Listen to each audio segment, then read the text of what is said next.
চল ভাই এই ইটের গুঁড়ো দিয়ে নকল মরিচের গুঁড়ো বানিয়ে বেচে দেই। না ভাই, যদি লোকজন ধরতে পারে তাহলে তো অনেক মার দিবে।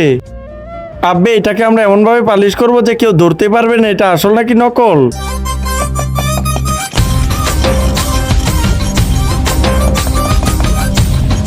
আব্বে এই মরিচের গুঁড়ো কি একটু ঝাল বানাতে হবে?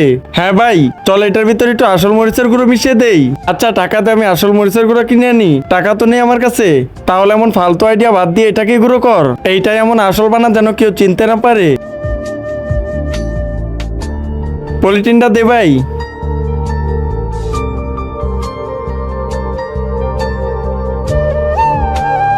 এই তো হয়ে গেছে, চল এখন এটাকে বিক্রি করব।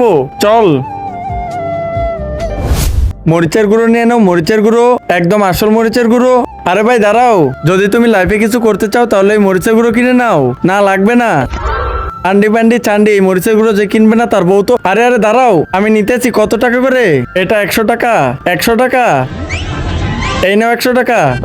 কিন্তু তার আগে বন্ধুরা, তুমি যদি হিন্দু ধর্মের হয়ে থাকো তাহলে ভিডিওতে লাইক করো, আর মুসলিম ধর্মের হয়ে থাকলে লাইক সাবস্ক্রাইব দুইটাই করে দাও, আর কমেন্টে তোমার ধর্মের নামটি লিখে দাও। এইটা তো একটু অদ্ভুত লাগতেছে।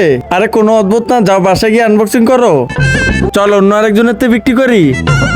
মরিচের গুঁড়ো নিয়ে নাও, একদম আসলটা। আরে ভাইয়া ওই একদম আসল মরিচের গুঁড়ো নিয়ে নাও আমাদের থেকে। এ নেই, বউ খুশি হয়ে যাবে। কত করে ভাই? 100 টাকা। এই নাও,